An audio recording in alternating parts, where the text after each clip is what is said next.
来看立法院早起召开党团协商，确定讲17到31要开第7会期的第2届临时会哦。按说要来审议各界正关心的性平3法、我一家条例修正草案，还有台美21世纪贸易倡议。18、19这2日，嘛邀请行政院长陈建仁来报告。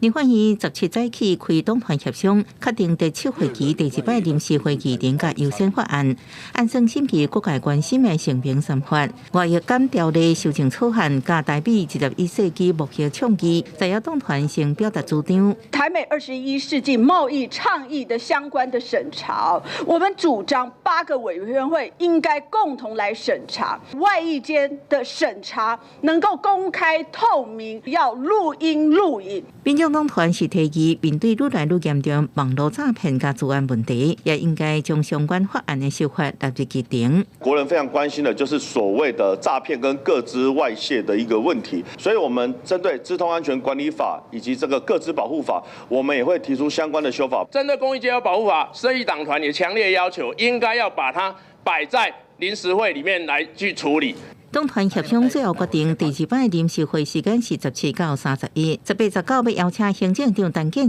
仁分别就性平3法修法加台美21世纪目标倡议历史报告和备询，所以法案送到国会反会来审查。我们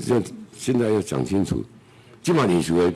我们最急的把它处理通过。只要各位要抓第3次临时会，或是下一期优先法案，我都没有意见。 但是今天我们一定要有共识。下午